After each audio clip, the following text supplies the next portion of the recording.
Hello and welcome into the latest edition of ESPN FC. Kay Murray, Alejandro Moreno and Shaka Hislop. And before we get into anything, yes, today the power rankings are... Ah, boy. So that's what you've got to look forward to. Oh, boy, that's why everybody's tuned in. Yeah, okay, I got it. Unfortunately, we do not start there. We start with Barcelona's first loss of the season. It came to PSG as we take a look at the Spanish press saying a lot of champion for this Barcelona. Obviously, they conceded that 90th minute winner for PSG. Hansi Flick conceded that PSG are the superior side.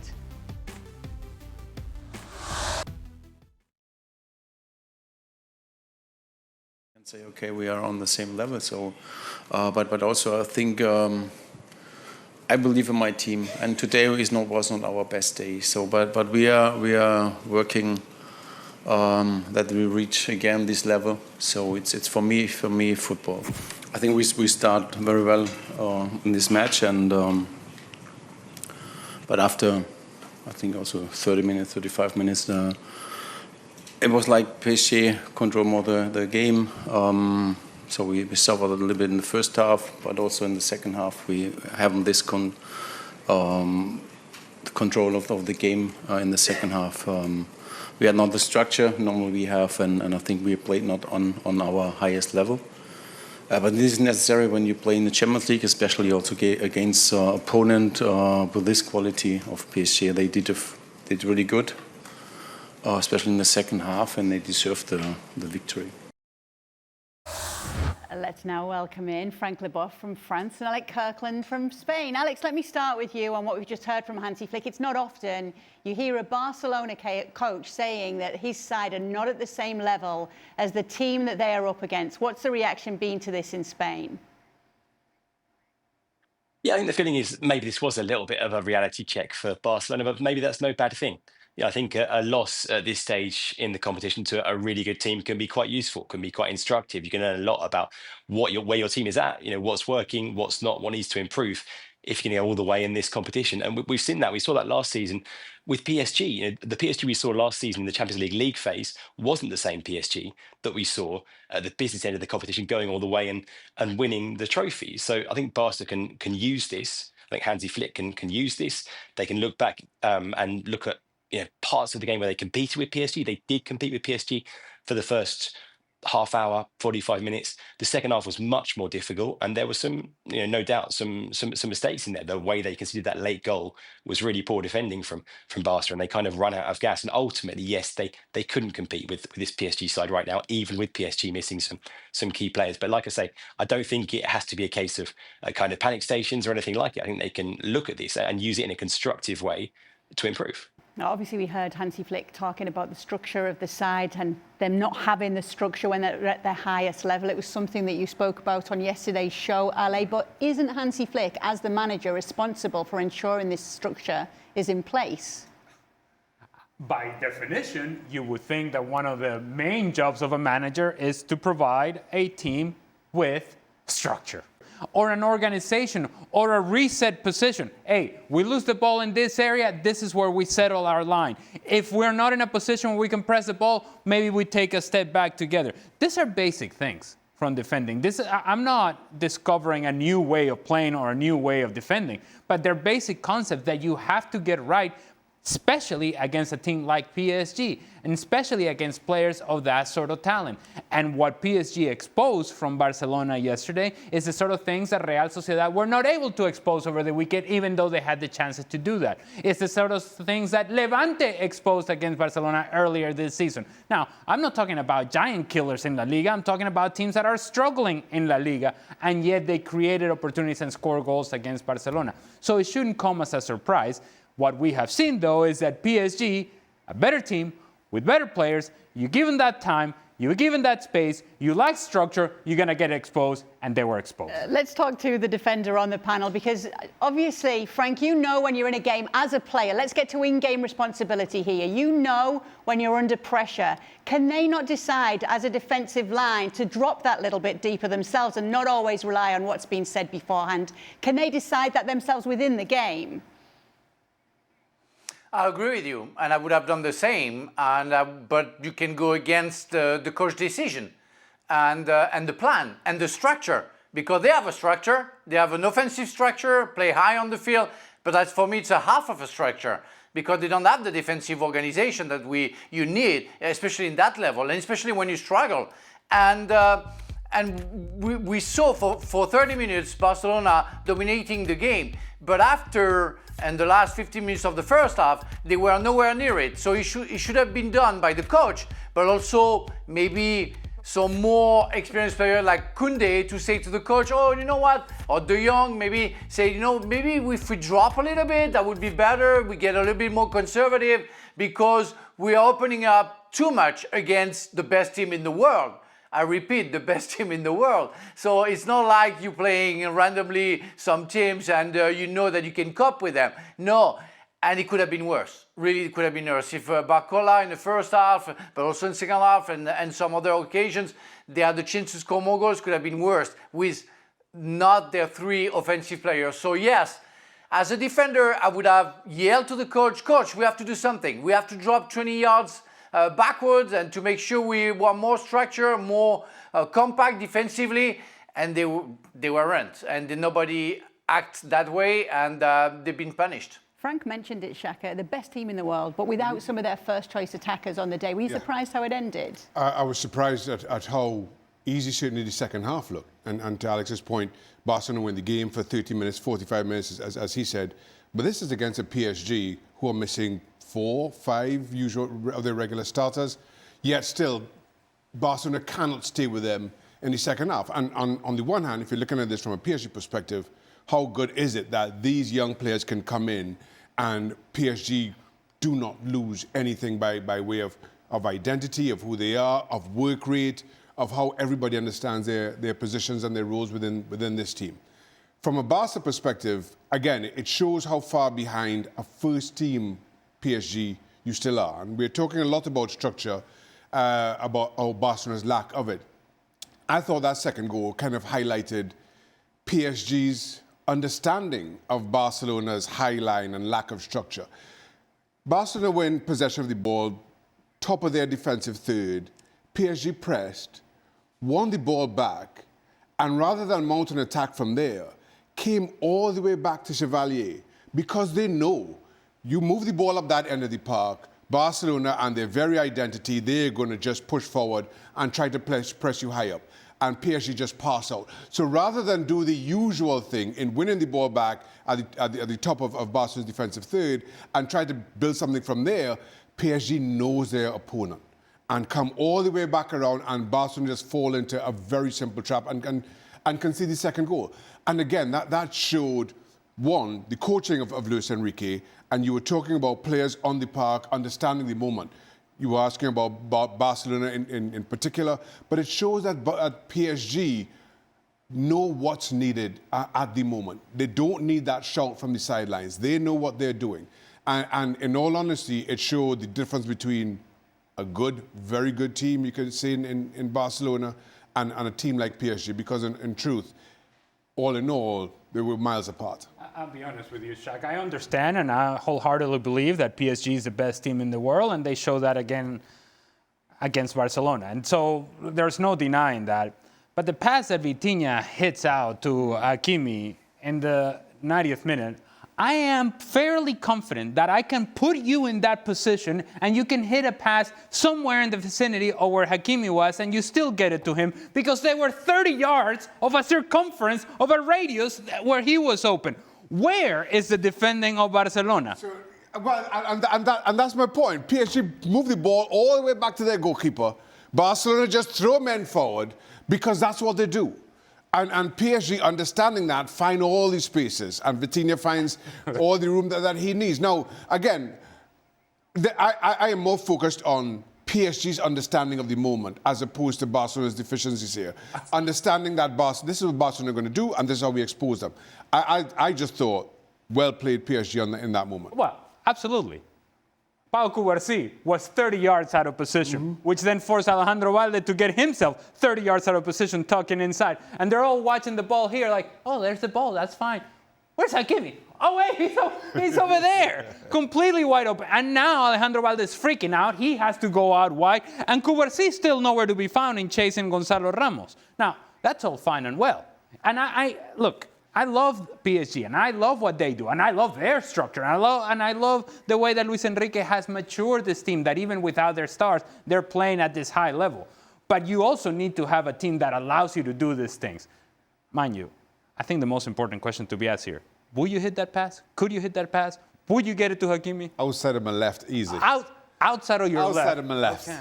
Easy. I can't tell whether he was being a good friend or not. Even Shaka, I would feel confident. I didn't say even Shaka. That's as good as a compliment as you'll get from Ali. Talk to us, Frank.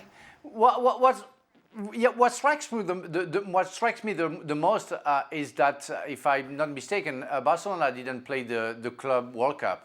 And during the press conference, the post-game press conference, Hansi Flick said that they played many games. Okay, so maybe they were tired, comparing to Paris Saint-Germain, who played until the final, the Club World Cup.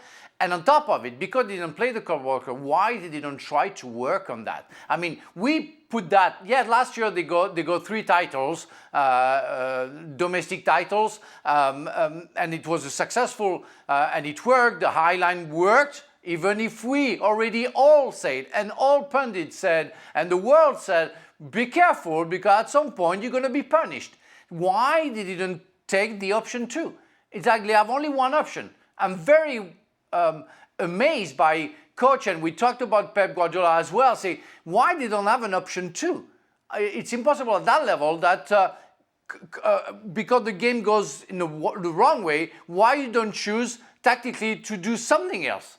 I'm very surprised that Hansi Flick, Pep Guardiola, who are 2 of the best coaches, they don't use that. They don't have an option 2. One last point I wanted to make, because you asked the question to Frank about the players making decisions on the field. I'll give you a really good example of that. Against Real Sociedad, the goal by Real Sociedad that gets scored against Barcelona, Gerard Martin is in a position in which he can actually go and get inside of the player Odriozola, who ended up scoring the tap-in. He makes a choice to prioritize the high line rather than getting inside of the player, actually making a defensive play to clear the danger. That tells you all about the mindset of these players in that back line. They're all more concerned about, let's stay up here rather than that guy over there. And in any defending drill that any of us have done at whatever level we've played, principle number 1 of an outside back is you get inside of the attacking player.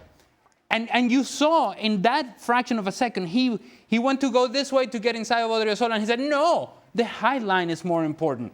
When you have that going on, then you have a problem. And it's a problem that needs to be addressed. His relationship with Xabi Alonso.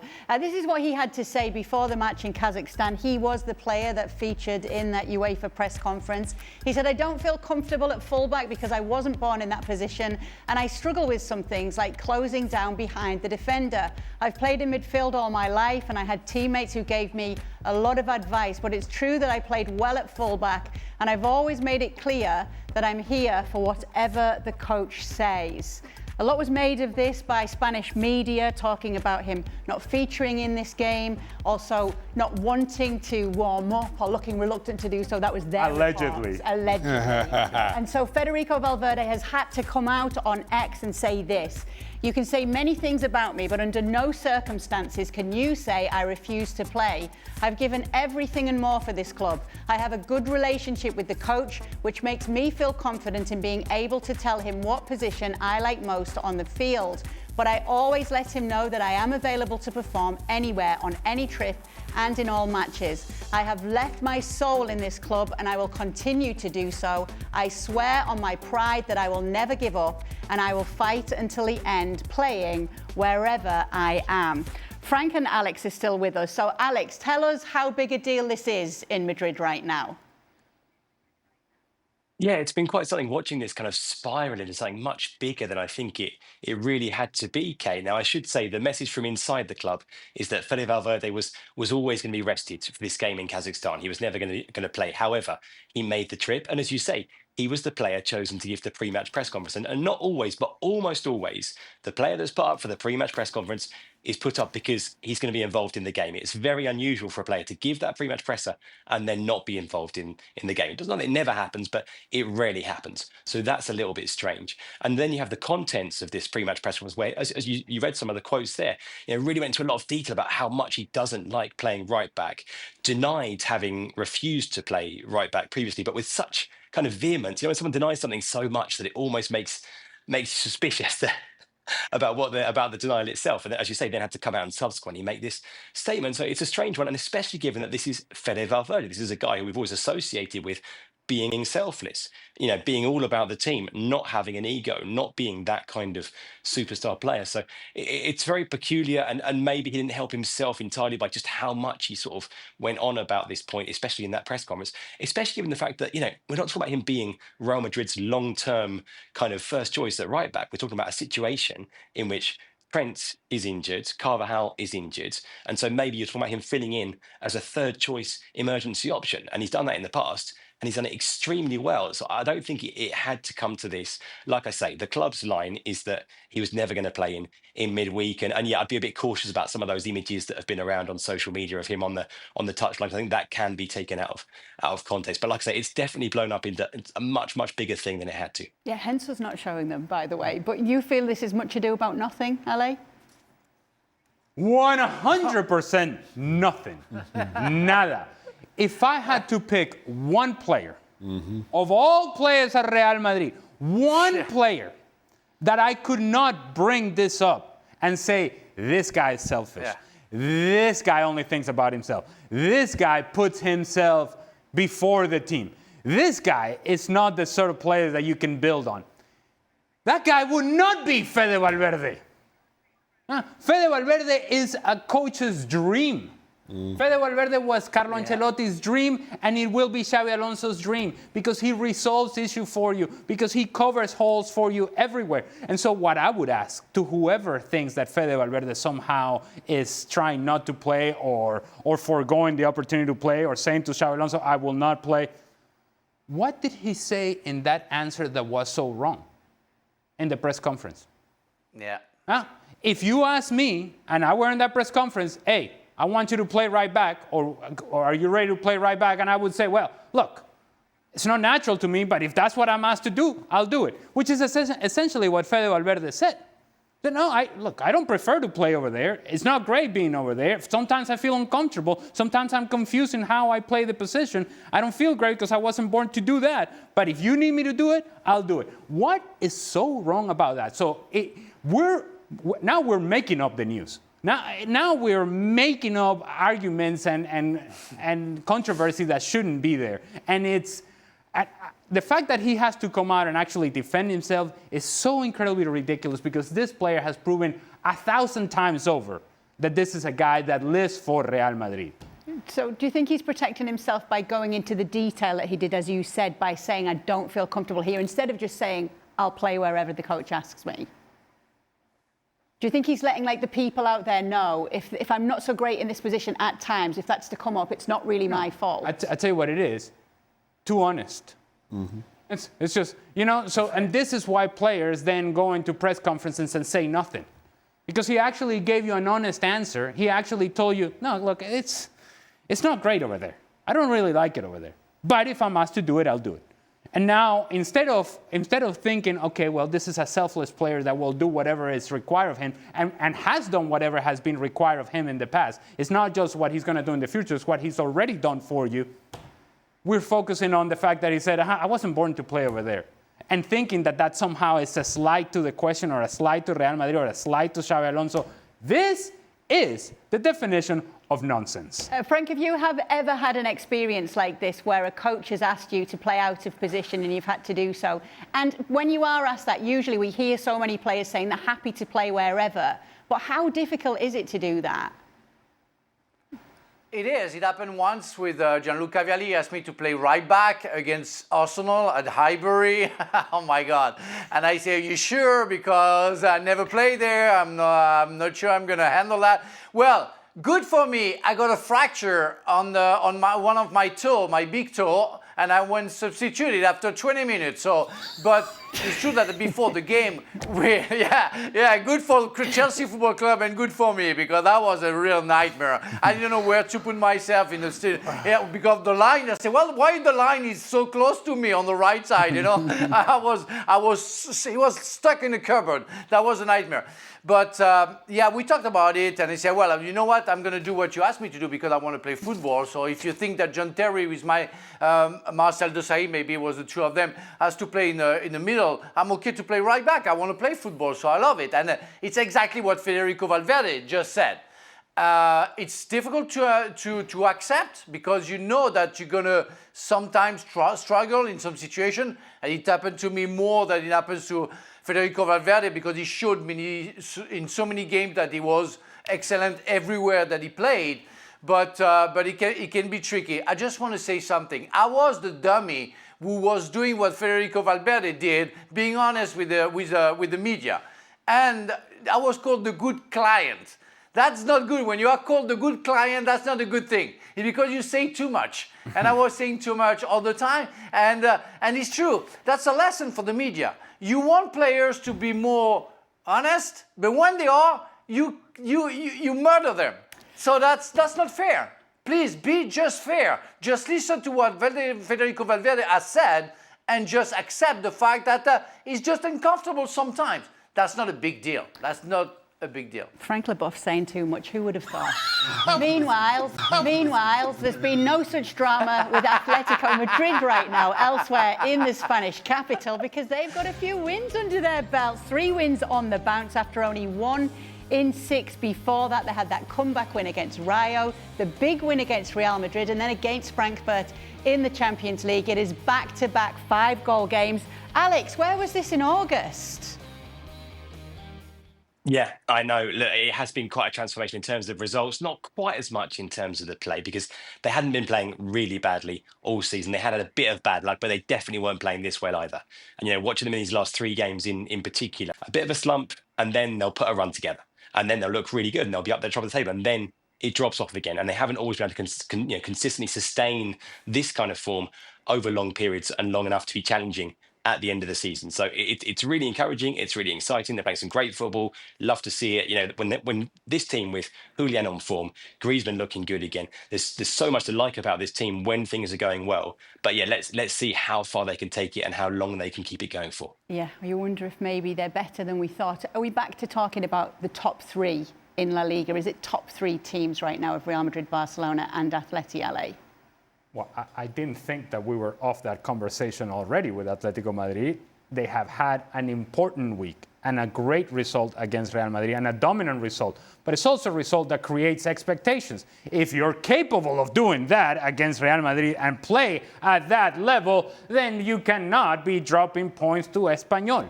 And to the point that Alex was making, if indeed Atletico Madrid are going to be in this conversation that you're talking about, and they're actually going to contend, then they cannot have this peaks and valleys. We got to find consistency in their level of play, and it's consistency that I think they're capable of giving us. Somehow, it seems like I believe in Atletico Madrid more than most people believe in Atletico Madrid. Even though I'm the one that is demanding Diego Simeone to, hey, Diego, we got to go attack, baby, because you got a team that scored 5 goals on Real Madrid. You have enough talent to go and attack. You have enough talent to go and press teams higher up the field. Don't take a step back, Diego. I believe that Atletico Madrid is going to be in the race. And that's why it was so critical for them to beat Real Madrid, to get themselves thinking as if indeed they're a team that belongs. A team that feels confident about what they're doing. And they went from not scoring goals to now scoring 5 against Eintracht Frankfurt, 5 against Real Madrid, 3 against Rayo Vallecano. Amazing. Now everybody's scoring goals. Even Griezmann scoring goals. We feel great about Atletico Madrid. Just went till this weekend. Okay. Well, we'll see. Alex, before we let you go, what are you doing this weekend? Yeah, I'll be at Real Madrid Villarreal at the Bernabeu on Saturday. Okay. All right. Wonder who's playing right back at that game. lucky you. Thank you so much for being with us, Alex. Oh, Francos, the line is too close. The line is too close. Got lots of La Liga coming up for you this weekend. You'll see more of Alex for Real Madrid against Villarreal. Barcelona will be playing on Sunday away to Sevilla, and Celta take on Atleti. Here is some of the reaction to Manchester City's draw with Monaco. A kick in the teeth for City. Obviously, it looked like they were heading for the win, but in the dying minutes they conceded that controversial penalty, which was scored by Eric Dyer, so we've seen a few puns on Dyer as well. Anyway, Erling Haaland, who scored both of Man City's goals, did not hold back on how he felt. He said, of course I don't feel good, we didn't win. We do something unnecessary in the second half and we don't think we played good enough. We don't deserve to win. I'm pissed off. I think everyone should be. It's not good enough. Right now, I don't think too much of that, individual records. Now I'm just, as I said, pissed off. Wow. Okay. Ali and Shaka here, and Frank's still with us. Haaland not happy after that. Do you like to see a player, though, Shaka, being honest Absolutely. about how they're feeling? Absolutely. And a player who scored 2 on Tony Knight can celebrate individual records, but it's not about that. And he's absolutely right. And while everybody, including Erling Haaland and everybody associated with Manchester City, want to put last season behind them, decent-ish by relative to last season start, you cannot, in this competition, you cannot go on the road to Monaco and give up the kinds of goals that you do. Manchester City are or should be made of sterner stuff than that. And as a player, you have to internalize these kinds of performances, or at the very least, these kinds of results, if you do want to rediscover the form of 2 years ago, of 3 years ago. And that's what Erling Haaland is doing. Maybe we would have accepted that last season. Last season was a throwaway, but this time we can't even come close to repeating what we saw. And as a result, we have to be better. We have to ask more of each other. Erling Haaland showing himself to be maybe the leader that City need right now. I thought it was Craig that was talking in that quote. I'm pissed off. Everybody else should be. It's not good enough. That's Craig every day in studio. I'm gonna tell you that. No, but that's a very good thing to see a striker talking like that, because we all know, and Ali maybe can witness what I'm saying, that strikers are pretty selfish. So most of the time, even if you lose, as long as they score, they don't really care. And they don't give a stuff, like Craig Burley would say. And that's very encouraging to see one of the best, if not the best striker in the world, saying that he doesn't care about his own records, that he wants to win games. That's very refreshing, I have to say. Frank, let me stay with you, because you're talking about the striker. He's done his job. He scored the goals here. When you're looking at Manchester City defensively now, though, we're seeing them drop points late on. We're seeing them not be able to see a game out. Is this a concern for you? It is a concern. It's always been a concern, and we talked about that even before the beginning of the season, where we say they didn't. Well, I didn't know Manchester was spelled like that, but yeah. Thanks, Professor Frank. Mike's gonna love me. But yeah, nobody knows who Mike is. You know what? That's okay. That's the boss. That's the boss. Whatever. But going back to what I was saying, yes, it always been a concern, because if they bought some new players, I think except Reinders, and Reinders was really good yesterday. Was maybe the only one in the middle of the park, pretty good. They didn't change or improved anything defensively, and we were talking about Barca and the option 2. And I was mentioning Pep Guardiola. He didn't change anything to make his team more structured defensively, and that's an issue. And we saw that yesterday against Monaco. Even if it's a robbery, really, Manchester City should have won that game, but they didn't finish the job, and they got a little bit sloppy. And because they are not structured enough, they opened up and they got a stupid penalty at the end. But that can happen in football. But we know that it's possible every game with Manchester City, that it's something they have to work on. Talking about Erling Haaland, will we be seeing a bit of Haaland dependencia here for Manchester City? Is that what's coming about, Ale? I don't think that anybody would be surprised if that were the case. If he's not scoring, then who else is scoring? Phil Foden, maybe? But then beyond that is you have to hope that Jeremy Doku does something. Beyond that, Reinders, perhaps? And now I'm starting to stretch the truth a little bit here as to who's going to come up with the goals. And, well, I guess the numbers showcase that as well. Now, we always expect Erling Haaland to be on the higher end of whatever Manchester City does in terms of scoring goals. But there should be less of a difference between number one and number two. And by number one and number two, I mean number one and then everybody else. There cannot be a 9-goal difference between you and the rest this early on in the season. Now, that speaks to Erling Haaland and the importance that he has for this club, but it also speaks to the lack of productivity that you're getting out of players in and around Erling Haaland. And so when Erling Haaland's saying that they're not good enough, yes, Frank just alluded to the defensive aspect of the game and how much space they give and how they seem to always be in trouble when they're defending set pieces as well. They seem uncomfortable doing that.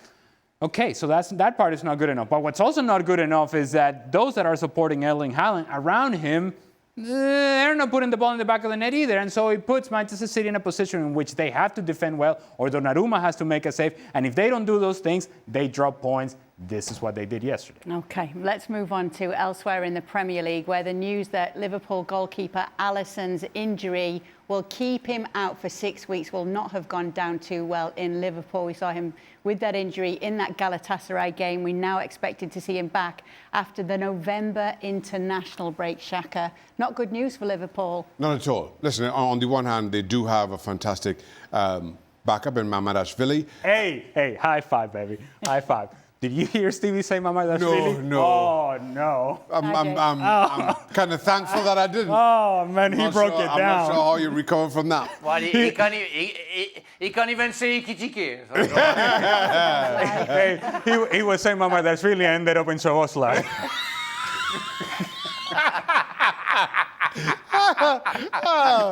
Okay, Go on, Shaq. Sorry. I'm not sure how we got here. I'm not sure how we got here. Sorry, sir. But anyway, when you have an established goalkeeper as good as Alisson is, and while again Mamardashvili is a very a very good player to come in, he's coming in at probably the worst time for the last 2 or 3 years for Liverpool. At a time where they've now lost 2 in a row, they've only kept 2 clean sheets this season, and all of a sudden you're asking somebody else to come in and play a role that's been so kind of settled over the last couple of years. And that's the difficulty in having a backup keeper come in to try to fill that role. The timing of it just could not be worse for him. What's the name again, Shaq? Mamardashvili. Yeah, I mean, no, you're Szoboszlai. Oh, yeah. Hey, and Kerkez is another one that Stevie has difficulty. Stevie, when I was doing the show, he was talking about Kerekez. And I said, what the hell is that player? I never met. Stevie, don't ever. And that's his team. No such pronunciation problems on the Gavin Gill Show. Him. Make sure to check out the latest edition of the show. It dropped today wherever you get your podcasts. And he told me, well, of course, it's a complete reset once you get to take it again. But this is an interesting situation for a goalkeeper, surely, Shaka? It really is. I mean, 3 times on the spin, and so often when you see one saved and there's a retake, it becomes a battle of wills. It's a mental tussle between you and, well, Dovbyk in this case. He decides to go the same side, gets saved the same side both times. Then they swap out the kicker. He goes the other side. I thought Ozil was simply outstanding. In all fairness, neither of the 3 penalties were very good, but Ozil had to guess right. He had to read it and make the save, and he did so 3 times on the spin. If you missed 2, LA, would you want to take the 3rd, or would you be like, no thanks? Well, at that point, you got to play the percentages. If I miss 2, it's likely that I'm going to put this in the back of the net. Best now, of 3. What I would say is that what is obvious to me in watching the run-up of Dovbyk, he's a guy who's trying to take penalties a certain way that certain players are able to do it, in which they wait for the goalkeeper to move one way or another, and you coolly put it to the other side. Dubvik doesn't come across as the sort of guy who has enough about him in actually holding up his run, being able to stare down the goalkeeper and allow the goalkeeper to dive the wrong way. And so it's panicky in the end, and he's just kind of going, I now have to find a corner, unable to do so. What I don't understand, if the first time didn't go the way you wanted it with this approach, how about you just run up 4 or 5 steps and hit this ball as hard as you can to one of the corners, and then if the goalkeeper goes and makes a save, then so be it. But when you start sort of like, oh, I'm just going to coolly, yes, get to the ball because I am that kind of guy, you're not that kind of guy. Is that what you would have done, Frank? Just taking a big run up at it? You used to take penalties. Yes, I used to take penalty, and I used to have sympathy for penalty takers, and I have sympathy for goalkeepers because those people are clowns. They have to stop playing with the goalkeeper, they have to respect the goalkeeper, and they have to respect penalties. The guy, I don't know his name, Dropnish, I don't know what his name is, he tried twice the same way, and as Ali said, no runs, nothing, plays with the goalkeeper. You deserve to be punished. I'm happy that you missed twice, and I'm happy that your friend missed as well, because you have no respect for football. You didn't respect the goalkeeper. So that was very embarrassing for AS Roma and the fans, and I'm sorry for the fans, but the players deserve that because they didn't respect the goalkeeper. I tell you, at the first penalty, I would have been the coach. I say, no, you don't shoot a second time. You know, get out. We want a real penalty taker. Stop having fun with the goalkeeper. Yeah. I believe the player that Frank referred to was Dubvik. Yes, thanks, Stevie. Thanks. Stevie. Yeah. I think it's better. I don't remember. I think it's better. I don't remember his name. It's much better. I don't remember his name. Him, okay? No, but somehow again we went back to Soboslai there. What? Okay. No, Soboslai, I got it. Soboslai, Kiki, no problem. Are you ready for the big moment? What is we have that? a drum roll. This is the power ranking. This is the power ranking. It's only October. And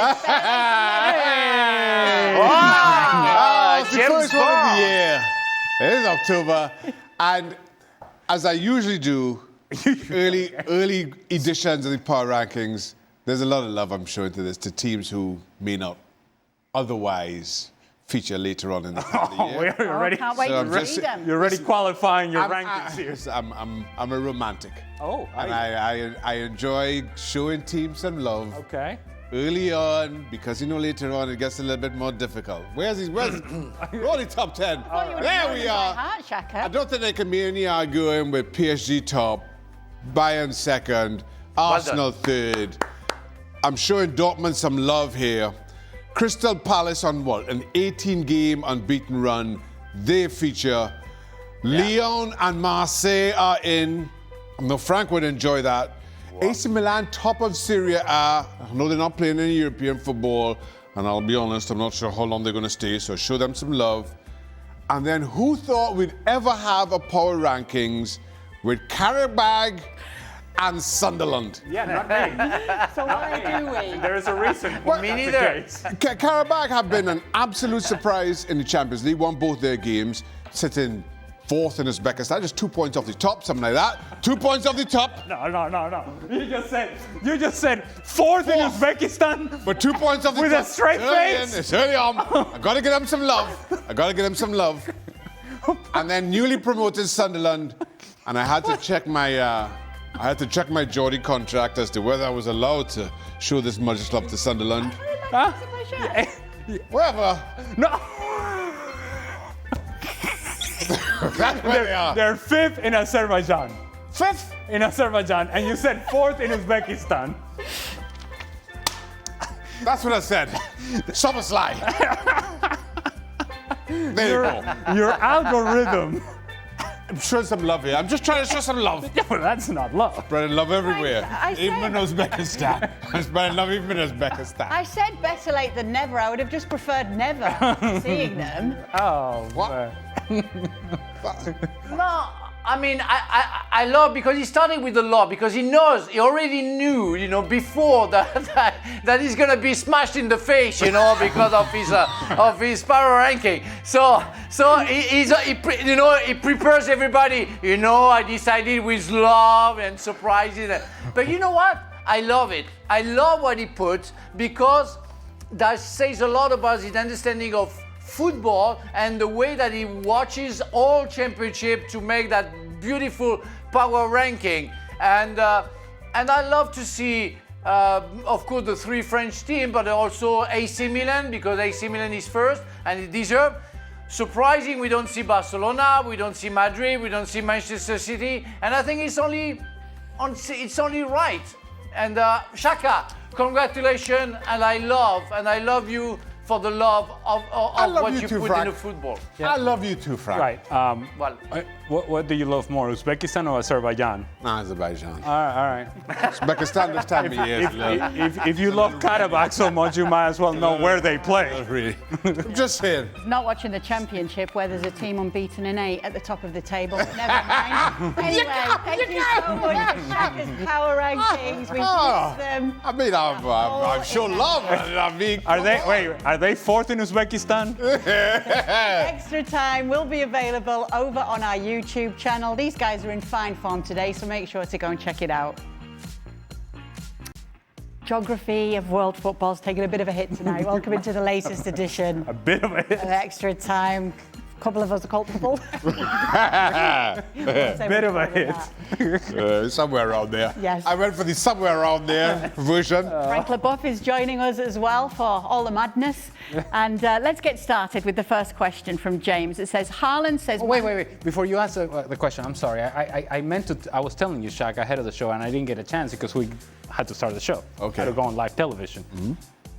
How much you gave a clinic as to how to eat a cupcake. Yes. While Craig was losing his mind here about being congratulated for his birthday and getting cupcakes, you grabbed that cupcake and you were just looking at it and were peeling it off and went first bite in and then come to daddy, second bite gone. Yeah, 2 cupcakes. I don't know what the first one was about. Well, it was 2 cupcakes, 4 bites. I mean, that's solid work, Shaq. Sufficient. And you were doing it while the pressure and the tension of anger coming from this side of the desk. That'll come past my cupcake force field. Oh man, you were looking at a little cupcake area here. No, I can't get into that. Cupcakes had no chance. No, they did not. You vacuumed them up. All right, James says, Haaland said Man City were not good enough after 2-2 against Monaco. How long will he stay at City if they are not in contention for major trophies? Shaka. Didn't Haaland just sign like a 54-year deal? That's a long time. It's a long time. He ain't going anywhere till he's about 84. A long time. He ain't going anywhere. Haaland committed to what, 2034. 10 years or something like that. Is it one of those things where you can say what you like now because you're safe? Yeah, he's not going anywhere. So, strap in. Right. Willing. Start, bench, or drop? I disagree. Go on, Frankie. All right, okay. I disagree. It doesn't mean anything. 10 years, 200 million. If there is a club ready to buy and put 200 million down for Haaland, he's going to go. If it's Paris Saint-Germain next year needs Haaland and they're ready to pay 200 million, he's going to go to Paris Saint-Germain because he wants to win everything and it seems to be hard with Manchester City nowadays. So for me, the 10 years contract that he has don't go into account for me. Somehow Frank made this conversation about PSG. Huh? Somehow. Because PSG is the best club in the world. Right. What do you want me to talk about? Laval? I can talk about Laval and Strasbourg, but nobody cares. No. Why don't you talk about Karabakh? You say you love Karabakh. Yeah. That's true. Marseille man, giving it all the PSG love. All right. Start, bench, or drop, Ale. Worst scenario when joining a new club. Manager who signed you sacked early. Injury keeps you out for weeks. Or walking into a toxic dressing room. Manager who signed you sacked early. The guy that brought you is no longer there. If the guy that brought you is no longer there, you have a 0.00 protection. And the new manager that is coming in he has his own ideas and his own thoughts. And if you then compile that with getting an injury and being out for weeks, now you really don't have a chance. Walking into a toxic dressing room can be problematic, but if you happen to get on a winning streak, or if you happen to win a couple of games, usually those things tend to subside so long as you are winning. I'm looking at it from the selfish perspective of the player who has made a commitment to this club because of this manager, and now that person is no longer there. I'm saying that's the worst possible scenario for any new player coming in. The guy that brought you in, no longer there. Shaq? I'll have to agree with Ali, but that's a good question. It is. Dan's fancy dress shorts. Yes. That's a very good, because it had me thinking. And Ali explained it wonderfully. Well, thank you, Shaq. Without cupcakes. Right. Frank, do you agree? Yeah. I have to agree with Ali because he explained it very well, and there is no doubt that that's the worst for me. And even if he's the coach of Karabakh who wants me, and he's sacked after, I don't know if I'm gonna stay. Okay. Would you rather deal, Frank, with a bad pitch, bad weather, or bad refereeing? Wow. I would say a bad pitch for me will be the better deal. After a bad referee, second, and the bad weather is the worst. I mean, especially wind. For us football players, the wind, I think, is the biggest enemy because you cannot calculate how the ball can go receiving or giving. So it's for me the worst. A bad pitch, I mean, we used to play on bad pitches, and that we know. And bad referees, yeah, we met a lot of them, and we dealt with that. But the bad weather is the worst for me. So my question to this, again, TV's mince dealer, this is another very good question. But when you say bad refereeing, is it going both ways? Because a bad pitch and bad weather, both teams have to deal with that equally. Bad refereeing, if it's, one-sided, if it's, biased towards the other team, then there's nothing you can do about that. And that for me, so if it's from that regard, I'm going to go bad refereeing being the worst to deal with. I think it's fair to say, Shaq, that you put far more thought and insight into that answer than you did into your power rankings this week. Don't defend yourself yet. I saw that coming. Okay, hold that thought. Think of a few more to add to it just to get him back because it's coming, all right? Going on to this thought, you know what I care. That thought's already gone. Thoughts raring to go. Frankie, who's getting sacked first, Ange or Amorim? Oh boy. Oh my God. I think I will go for Amorim because he's been there for a while. Maybe the Greek chairman will give a little bit more possibilities to Ange to get the thing go the right way, where Amorim is almost at the end of it. So yeah, Amorim is going to be sacked before for me. I'm going Ange. That Greek owner, as Frank labeled him, he's a loose cannon. Don't know what he's going to do next. Well, 6 games without a win usually start pointing one direction. There was a shot of him. I'm guessing is in his stance today. That was not Marinakis. wasn't very reassuring. If your surname is Postecoglou. Oh, all right. For Shaka, will you be using a new algorithm for this year's power rankings, or will you stick with your tried and true one? Well, algorithm? What? Very good question. Because yes, the algorithm has been updated for 25-26. Oh. As the season goes on, we'll be more focused on recent results over the last 2 to 3 weeks, as opposed to taking the season in its entirety into consideration. That will come at the very end, where we consider the entire season. And how far are we casting our net? Are we going as far as Azerbaijan this year and Uzbekistan? We're going all the way. Right. We're going all the way around the world. Okay, Marie. Good to know. that algorithm is virus-ridden. Oh, no, it's not. The algorithm It's No, virulent. the algorithm. is evolving. I think the algorithm is the first name of the eye doctor. That's his first name. It's evolving wonderfully.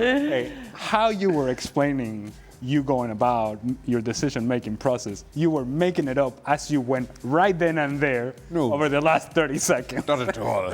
There are some Not at all, dramatic Ali Moreno. pauses to figure out what the next Not part at all, of Ali this Moreno. explanation There is a is lot gonna of be. math and science that goes into this, I'll have you know. There's a lot of science. Not much geography, I admit. Right. All right. Ali, you're becoming the sports guy on the show who talks about overall sports. All right. And next question. Ali, do you have any picks on who will make the World Series and win the World Series? Oh, Look, you look at the Philadelphia Phillies, they're a strong team. I'm saying you get a team like the Dodgers, and they were able to advance past the Cincinnati Reds in the wild card series. If they get their pitching right, I'm just saying, Shohei Ohtani, best player in baseball, he gets hot in October. We're talking of potentially the LA Dodgers defending their title. If you're a Yankees fan, for example, and I know there are many of you out there, you kind of like the Cowboys, baby. You get there, and then things don't happen for you.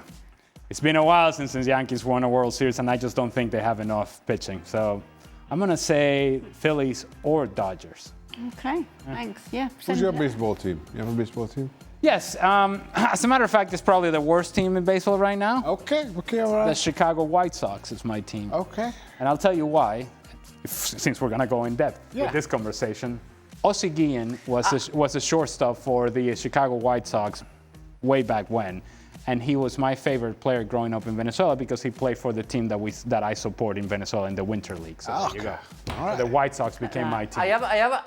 Go, Frank. I have a question, Kay. Do you think in any baseball show on ESPN they sometimes talk about soccer? Probably not. Well, sometimes, because some of our players go on to make a pitch, don't they? Yeah, but they only probably show it to make fun of the pitch. Yeah, of course. But maybe that's the only time. Maybe then. Okay. Yeah. But All right. to answer Frank's question, the answer is 100% no. But we take all comers. That's what I thought. And Ali take takes all all comments. questions on all sports, especially the American sports, here on Extra Time.